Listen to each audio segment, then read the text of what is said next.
Dr. R.J. Rushdoony, RR161DG201, Satanism, from the Easy Chair, excellent colloquies on various subjects.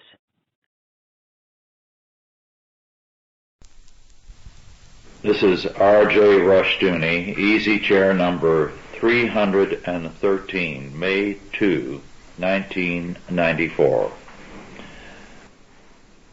This evening, Douglas Murray, Otto Scott, Mark Rushdoony, and myself will discuss in our first hour the question of Satanism. 2 or 3 people have suggested this in the past year and a half. More recently, Gene Newman suggested it and said he would like to have it dealt with because there is so much being said about it now. In many fundamentalist and evangelical church, there's a great deal of talk about Satan. In other churches that are orthodox, there is very little.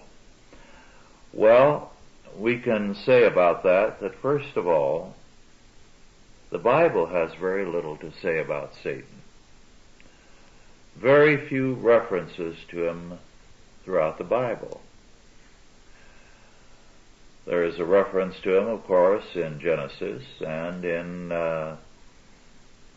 Job and in Zechariah, in 2 Corinthians, in Revelation, all these passing references. In the temptation in Matthew 4, we find a great deal more. But all told, there is not much there. We find a great deal about Satanism in pagan religions, so much so that it reaches nightmarish proportions. The same is true of witchcraft. For example, although people do not talk about it, because nowadays the premise is you don't say anything good about Christianity or anything evil about non-Christian religions. Some of the American Indian cultures had fanatical beliefs, ascribing almost every accident and evil to a witch in the tribe. And in some of the eastern tribes in particular, there were very, very savage bloodlettings when people were killed wholesale. And it took years and years and the decimation of the tribe before the anti-witch movement ended. Now, in the history of Christianity, there have been 2 eras in which Satanism and witchcraft have figured to a great extent. We'll deal with Satanism primarily at first. These 2 eras have been the Renaissance and Reformation era and the present. For example, in some German states there were savage trials and persecutions, executions of people on the ground of their pacts with the devil and their practice of witchcraft. And as recent scholarship has indicated, this was a way of getting rid of some of the unwanted people in the society.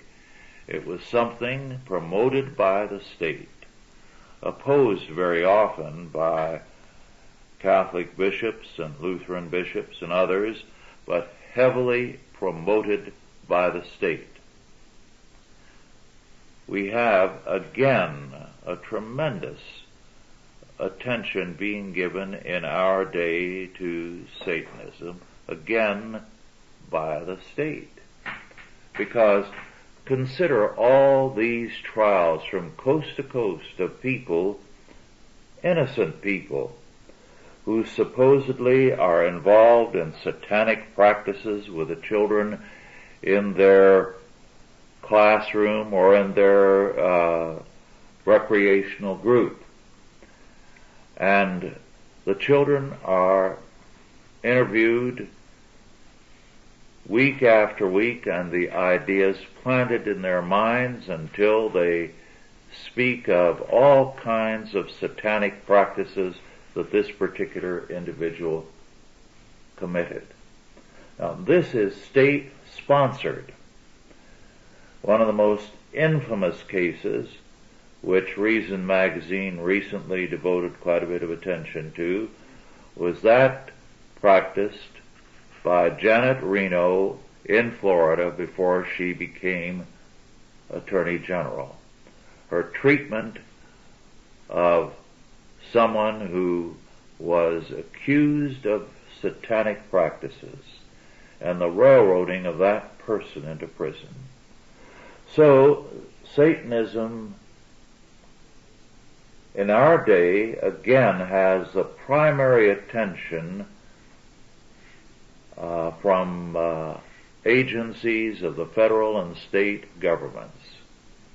With that, I'll let Douglas comment now on what he has to offer in a general way before we get into specifics. Well, just my own observations.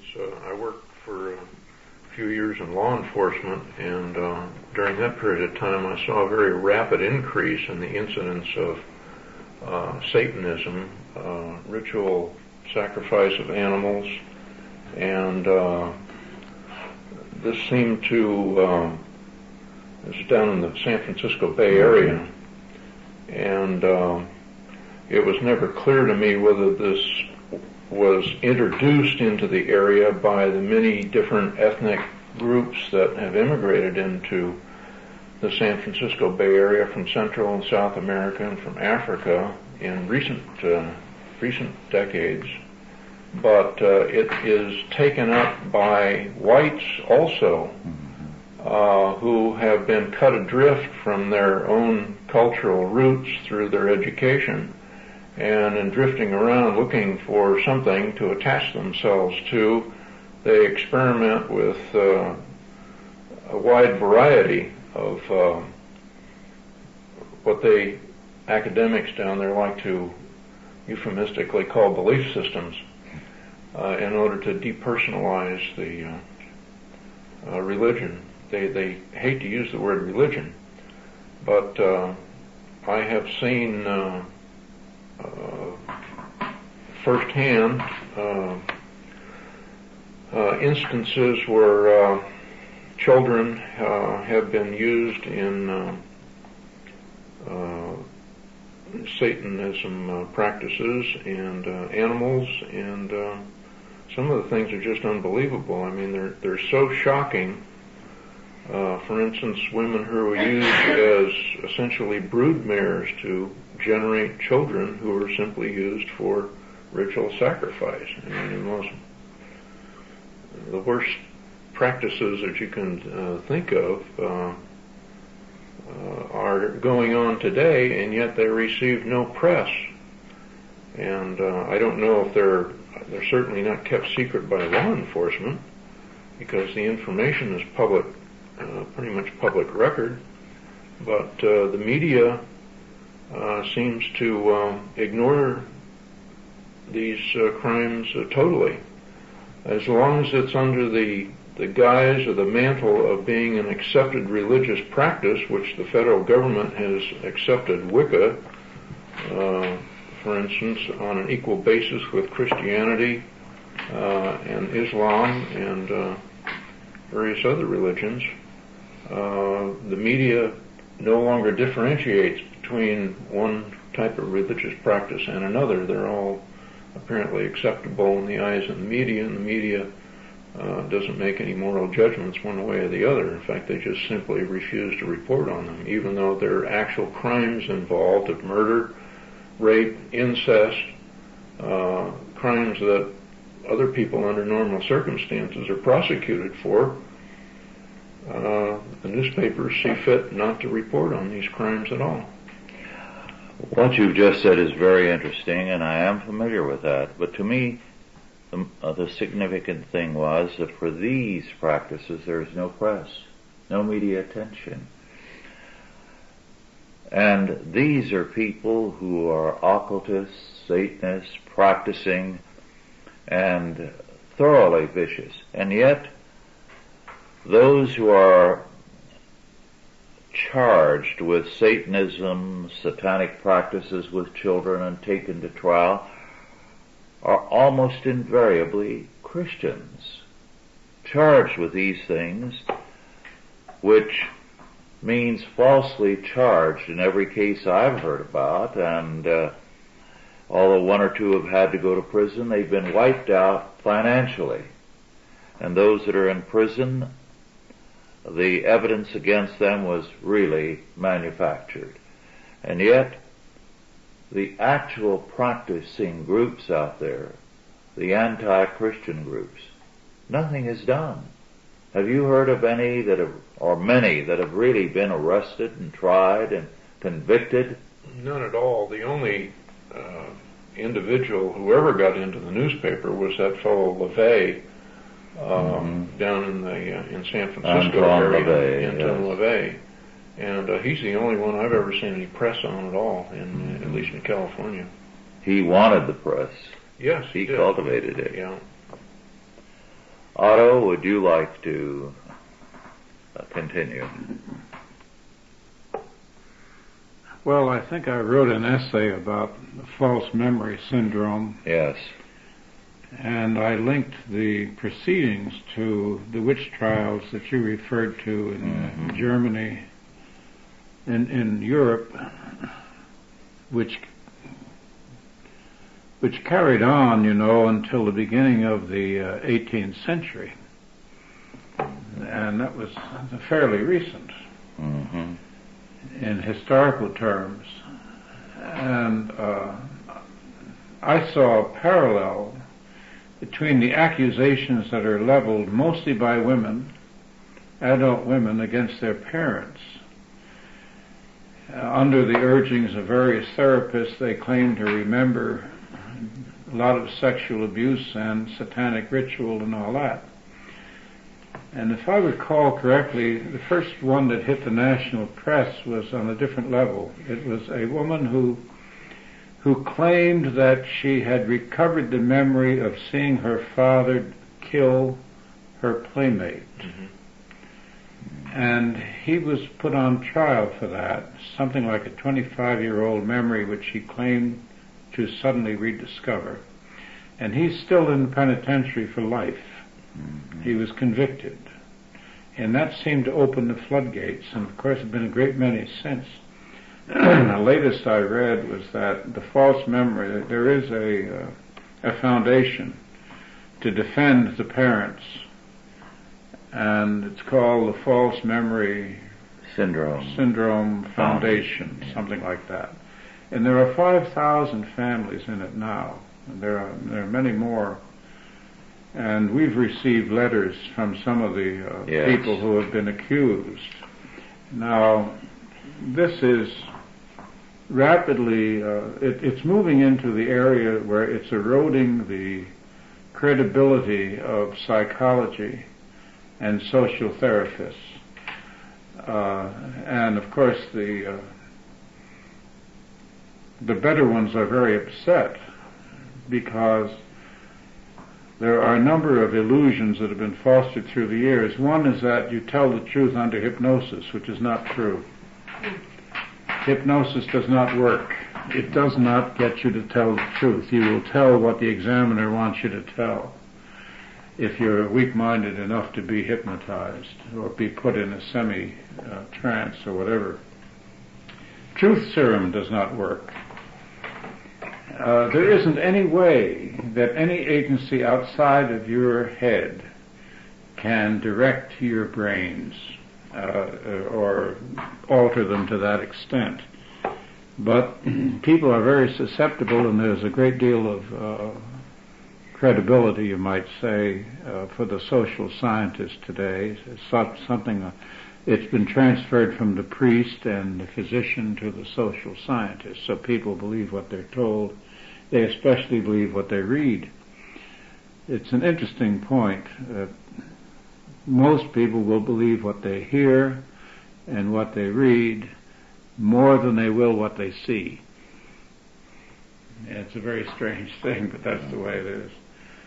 And Satanism seems to be introduced into these false memories. And it is true, as Rush said, that most of the victims so far have been Christian.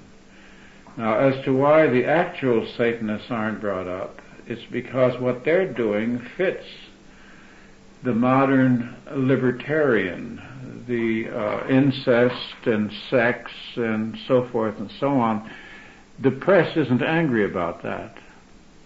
The press is mostly angry against Christians, and there is a pretty well established series of myth via the movies and bad novels to the effect that Christian fathers in particular are sadists, authoritarian monsters, and so forth, and especially devoted to putting down women. And this has now gotten totally out of hand. The thing that disturbs me most about it is the credibility of the courts. Well, that's one of the things I wanted to ask you. What about habeas corpus? I mean, this 25-year-old memory thing, you don't have a crime unless you got a victim, which means in the case of murder, you have to have a body. How can you send a guy to prison? I don't think they ever found a body in the case that I mentioned. I think they took the girl's recollection or the woman's recollections. And some of the courts, some areas of jurisdiction have ruled that although the crime is, in most cases, the alleged crimes are outlawed by the statute of limitations, they have passed some new regulations to the effect that prosecution can begin from the time of recollection. Yeah, well, currently I don't think there is now any limit on prosecution for murder, no. Yeah. But for the other, for incest and things like that, they've decided to begin the prosecution at the time of the so-called recollections. And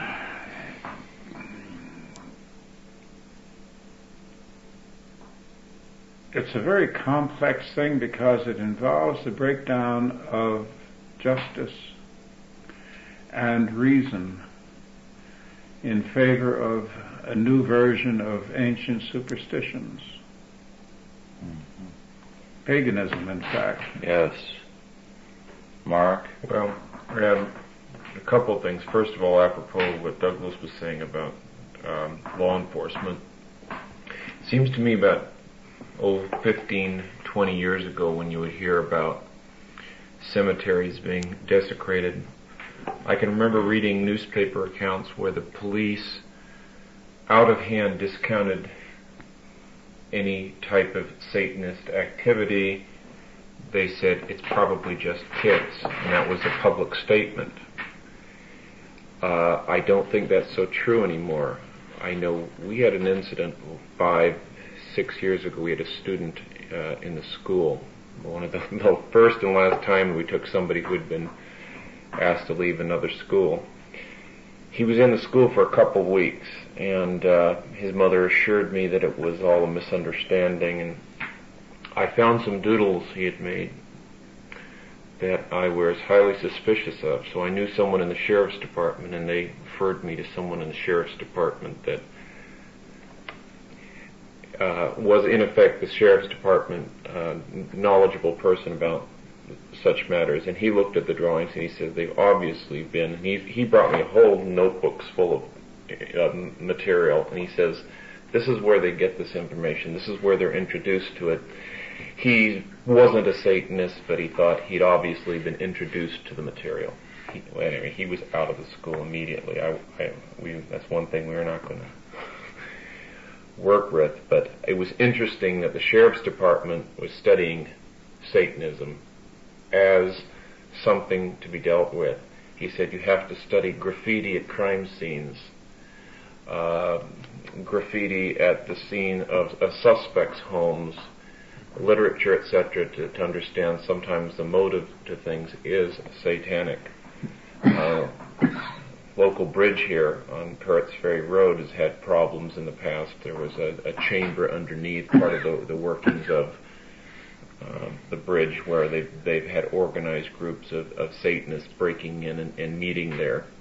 So law enforcement is beginning to take a second look, and more recently, when graves have been desecrated, they're beginning to admit, the news media, and I think the news media is the slowest one of all to recognize there is such a thing as Satanism. Horror movies, okay, when I was a kid, horror movies were Abbott and Costello Meet Frankenstein and Lon Chaney Jr. and the Werewolf, but horror movies now are really almost entirely satanic, occult, voodoo.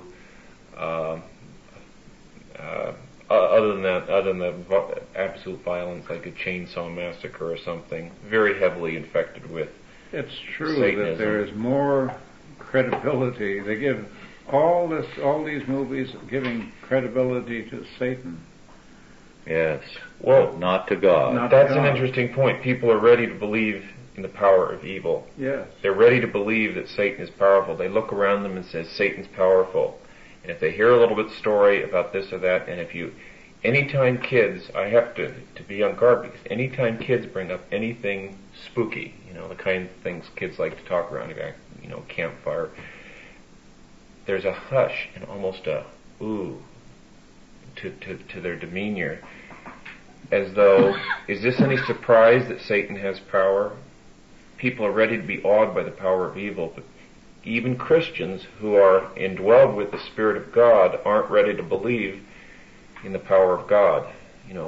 Divine miracles, divine intervention seems to be something we talk about, but they don't really believe it. And they don't believe it's a moving force in history. But when you talk about the occult, there's a fascination. They're educated. They're ready to believe in it. Mm-hmm. Well, They see it everywhere. It starts in day school, preschool, and day school. Mm-hmm. They're introduced to it at a very elemental level, and it increases. They're introduced to it in day Yeah, school? Sure. How? Stories, the textbooks now would curdle your blood that kids get in public school. A lot of the cartoons now are supernatural powers. It's not just simple magic of the old fairy tales. It gets into some very unhealthy attitudes towards magic and things that are surreal. Teachers are assigning Stephen King novels as, for kids to write essays on. It shakes me when you call them novels. Well, whatever they are. It's assigned reading. I mean, kids are given a wide open field from which to choose, and they're encouraged to pick those things that are popular on in the bookstores, and a lot of the popular books are Stephen King books and dealing with the occult and Satanism. That reminds me of an excavation in the Middle East, 1st century A.D. And it turned out to be remnants of the Jewish quarter in some city there whose name I can't recall in that period. The Jewish community was very upset because they came up with incantations and spells, gambling devices, astrology, demonic symbols, and all the rest of it. Very similar to what you're describing now. Mm-hmm. And that was the decline of paganism, when the pagans had lost their actual beliefs in their religion and had moved into superstition, magic, and all the rest of it. There's a parallel, I think. Mm-hmm. Well, it says something very strange when people can't be impressed by the power of God. You think of Pharaoh, when Moses' initial miracles to show Pharaoh that God had sent him. When Pharaoh's magicians duplicated them, Pharaoh wasn't very impressed. God had to get pretty tough with Pharaoh to make an impression on him, and God really had to humble the Egyptians. Those plagues would have been devastating to Egypt's economy, including, of course, the ultimate plague on the firstborn. When Israel rebelled, they just didn't become irreligious, they became pagan. And God had to really humble them and to get their attention. Because once they believed in the power of evil, and they were overwhelmed with the power of evil, God's judgment had to take a heavy hand. Well, we're getting AIDS. Mm-hmm. Yes. And that's pretty heavy. Mm-hmm. But strangely enough, teenage kids don't pay any attention to it. They polled a large number of them, large percentage of kids. Yes. They have no fear of it. They have the sense of immortality that it's not going to happen to them. Well, however they feel about it, The bottom line they're is lost if they don't believe it.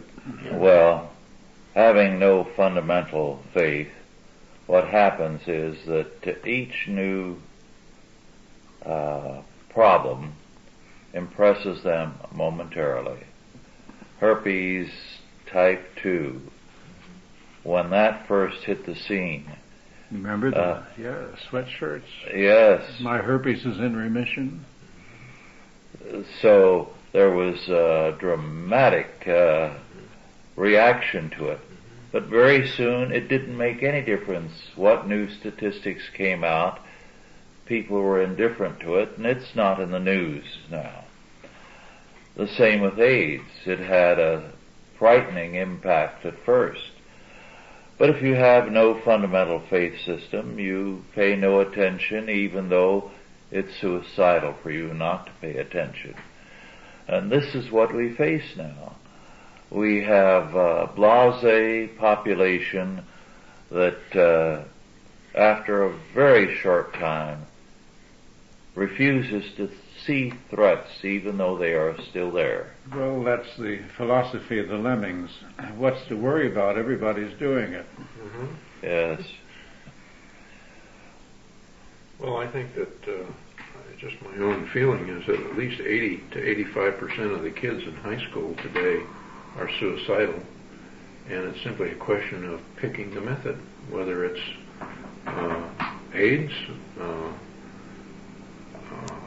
whether they poison themselves with drugs or alcohol. It's a question of the means. Mm-hmm.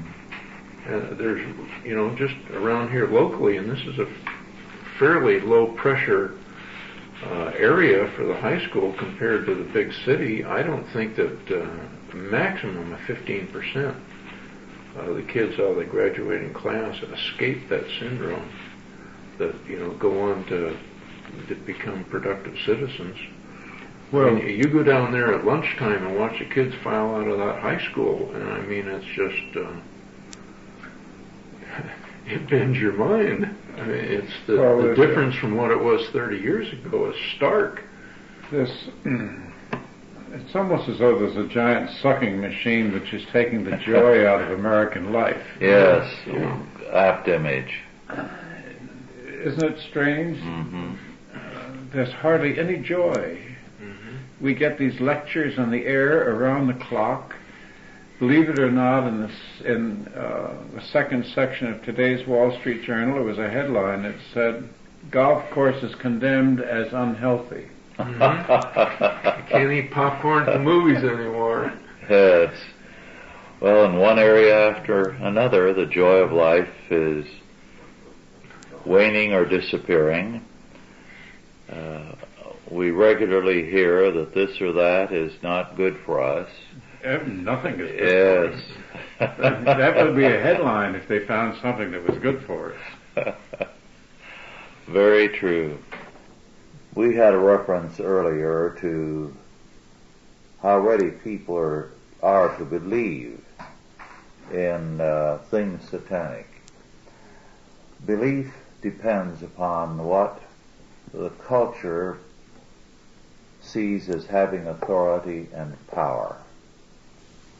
And Kenneth Burke, who was editor in the teens and 20s of the New Republic, wrote an excellent book at that time, in which he said that before the century was over, there would be a tremendous rise of Satanism and occultism, because having denied power from above, from God, our culture would seek power from below, because we were Darwinian, and all power would be seen as coming from below, and it would create a tremendous rise in belief in demonic forces. Well, we have seen that. And one of the things that it has led to in a lot of popular writing is that having adopted a belief in evolution, there's no fixity of forms. There are all kinds of transitional forms that represent pure horror. And they are ready to believe that this kind of thing can take place, so that they see power as from below as determinative in our culture. And religiously, they are right in tune with their basic faith, evolution. Well, Hollywood used to have fun with, monster movies happened in Costello and so forth. They poke fun at it. But nowadays, it's deadly serious. You have young children in the 5, 6, 7-year group that have been introduced to this Freddy monster thing, and it's played very seriously in the movies, and they make masks that they sell to these kids so that these kids can act the part.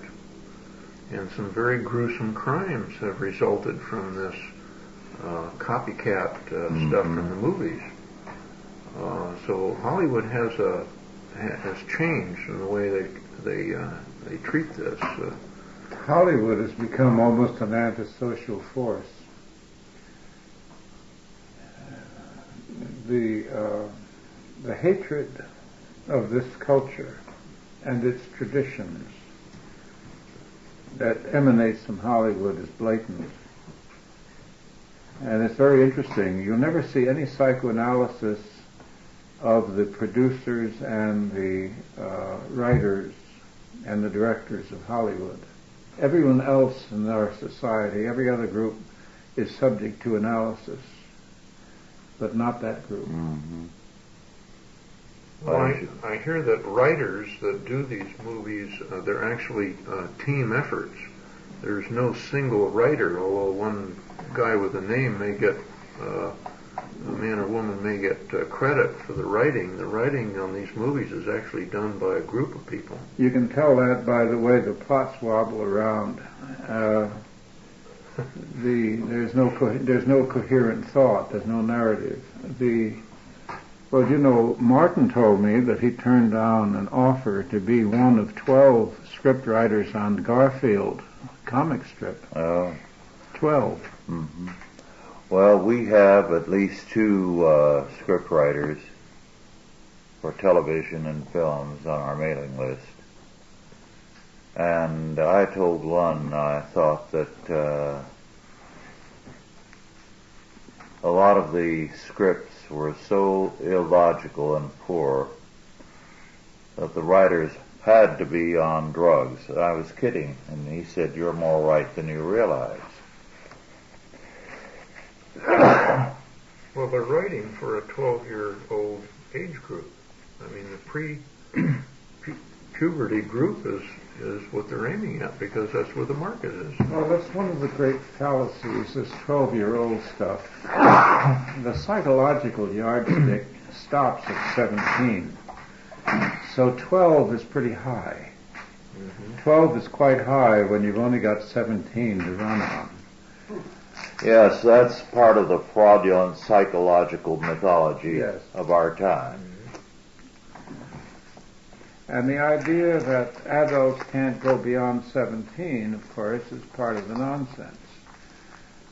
I mean, what are you going to say about people like Rush and myself? We're in our 8th decade, and we are going to be limited to an adolescent age. They started, yes. It's hard for me to believe that the people who believe that think that there is anyone dumber than they are.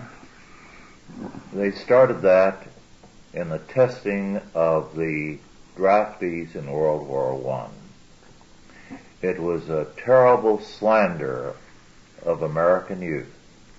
At that time, their level of education and literacy was very high because you had a very thoroughly academic training just in grade school. That's true. In high school, it was comparable To postgraduate. Yes. To postgrad. Right. And yet they said they were, 12 or 14-year-olds. And it created a mythology. They've stayed with it ever since. And the intellectuals have used it to show their contempt for the American public when the original tests on which it was based were fraudulent. Well, you know, Paul Hollander has written 2 books on this phenomenon of the intellectual hatred of America by American intellectuals. And the first one was Political Pilgrims. And the second one was, I believe, Anti-Americanism. I'm not sure. Yes, recently published. And the first one was brilliantly done.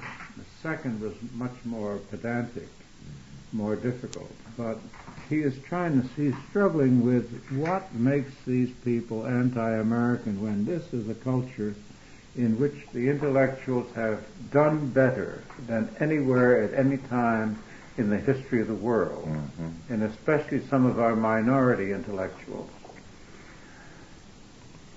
Now, I may have a rather simple mind in this area, but to me it comes down to straight anti-Christianity. Yes. They hate the Christian history, and they hate the Christian traditions. They hate the ages of faith and the memory of them.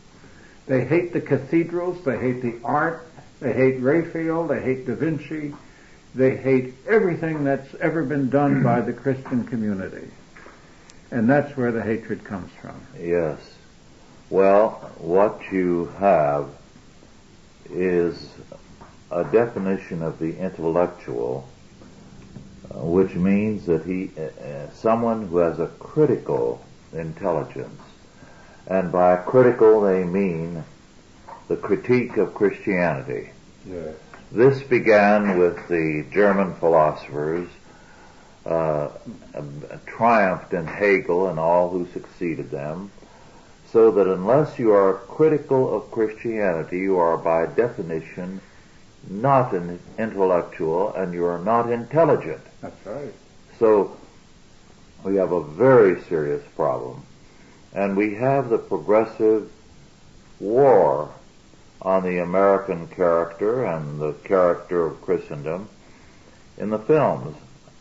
But very often when I'm away on a conference speaking, I get to the room after the meetings, 11 o'clock or so, and shower, and I'll flip on television after I call home and after I've had my devotions, just to see the news or to relax for 5 or 10 minutes.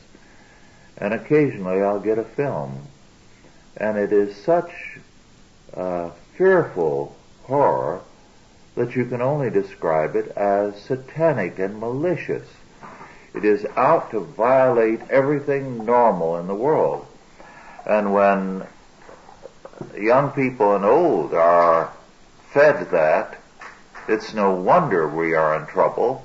And it's surprising that things are not worse than they are. What is most surprising about it is that something like the progression that's taken place on the destruction of the presidency, which goes back quite a way, but really got into high gear after the downfall of Woodrow Wilson. It proceeded into a posthumous destruction of Harding after he was safely dead. Then the destruction of Hoover while he was in office. There was a hiatus for a while when Roosevelt was deified, but it resumed really sub rosa under Eisenhower when he was accused of being an idiot and only playing golf. And then it surfaced against Nixon and Carter and Ford, who was a bumbling idiot again, stumbling, and so on. All the presidents, as a matter of fact, after Kennedy. And now I understand, after the funeral of Nixon, some high school students were interviewed and asked, well, they said, after all the presidents do these kind of things. They were totally cynical. They thought that it didn't really matter what they did, that it's perfectly to be expected that a man in the highest office is a crook or a thief or a lecher or whatever. And when the unifying symbol of the culture ceases to have respect, that culture is in a state of collapse, because you only have a culture when it holds people together. In the days before Nixon's funeral, the night before the funeral, at 10:20, television showed 10,000 people in line waiting to go by, many of them holding up signs attacking the media. So it became an anti-media event. It was, yes. And as of last night, there were still thousands in line. They're coming constantly. To visit the grave? To visit the grave. Simply because it's a way of showing their protest against the media and against Washington. The media is part of our governing class today. You have to have a college degree to be a reporter on podunk news. The media is almost an auxiliary of the government. It doesn't print anything that this particular administration doesn't want. You suppose that the reason they want a college degree is because they know you've been preconditioned to tell them what they want you to write? Well, certainly if you have a postgraduate degree. When I meet somebody with a doctorate, I already assume I'm talking to a trained monkey. I recall in the 30s talking to a newspaper man who was pretty well up in the power structure. And he said very frankly that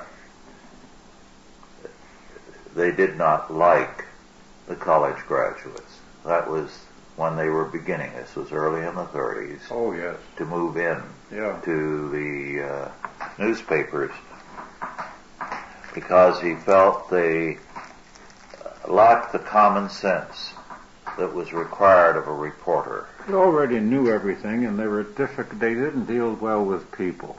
Mm-hmm.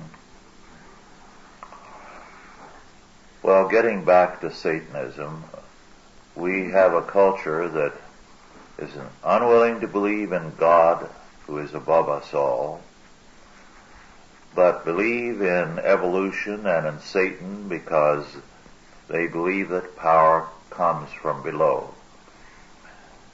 And as a result, in every aspect of our culture, of our society, we are looking downward for power.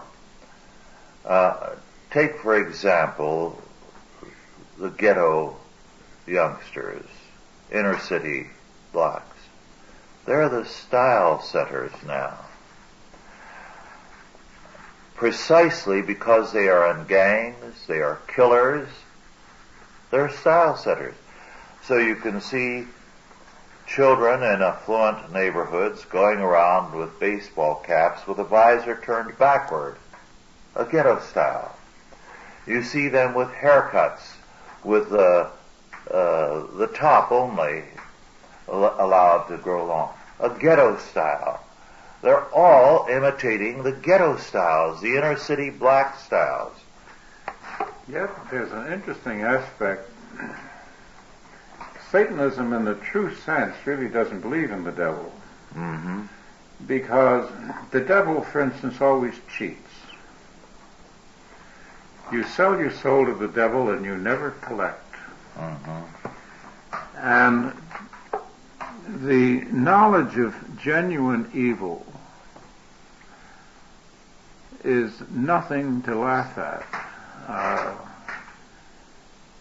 I knew as a journalist some individuals who were about as bad as I guess it's possible to be. Some of their stories, some of the things that they had to say, which they thought was funny, would chill you all the way.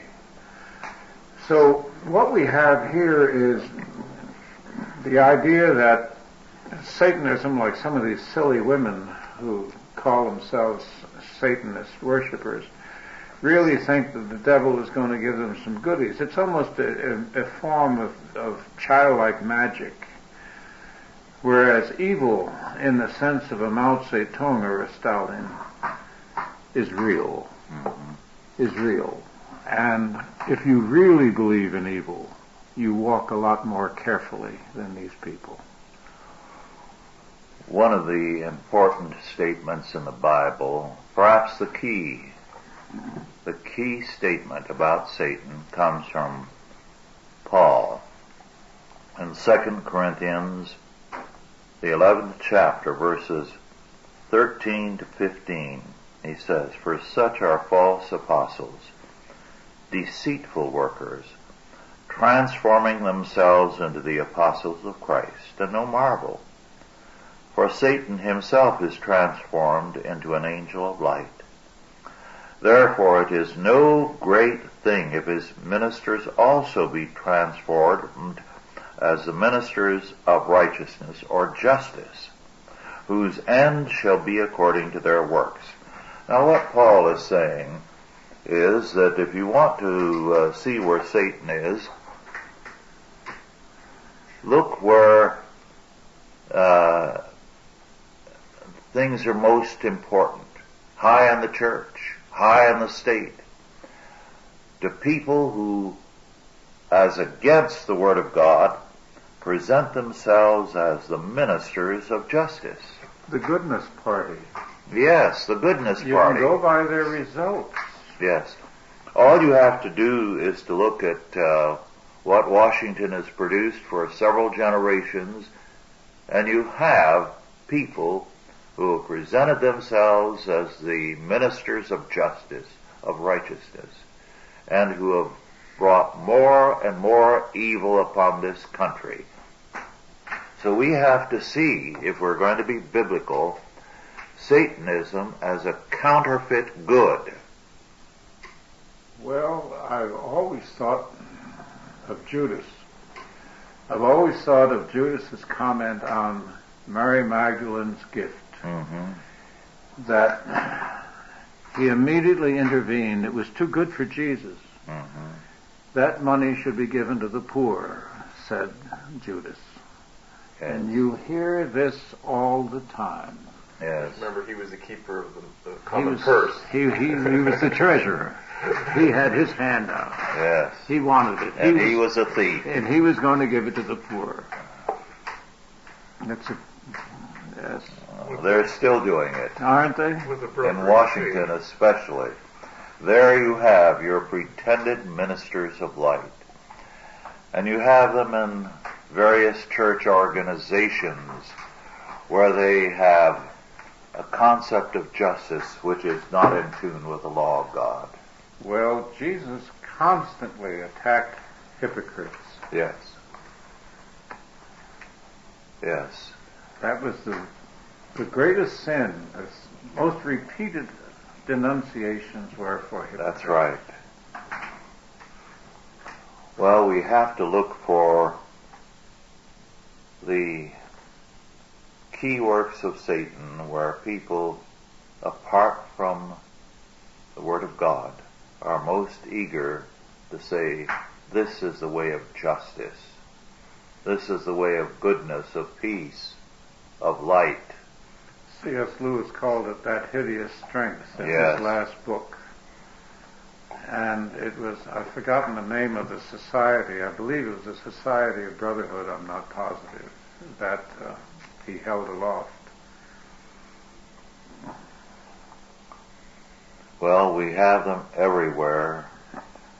They unite in terms of their academic credentials. They unite in terms of their high church and state offices. They're the ministers of light, of justice. Well, have you ever heard of anybody who can speak more about I feel your pain than our president? Well, we've had a number of presidents who have certainly not taken us any closer to heaven. They've done a good job in taking us in the other direction. Taking us to the cleaners as well. Yes. That is the version of evil that you hardly ever see coming out of Hollywood. It comes too close to home. Yes.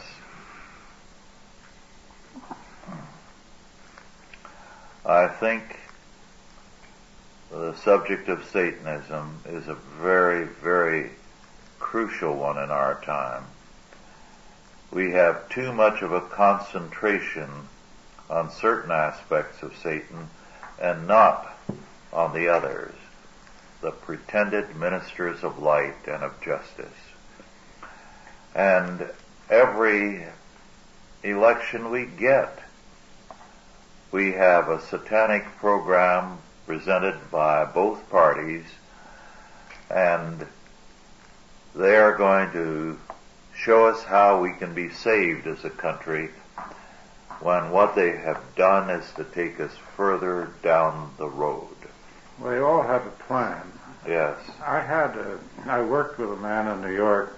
He was the president. I was the vice president of a small agency at 400 Madison. And he pulled a ploy on me one day. He said, "What makes a good man?" I said, "I don't know." He said, "A man who does good." I said, "How does he know?" Mm-hmm. And he didn't know what I meant. Yes.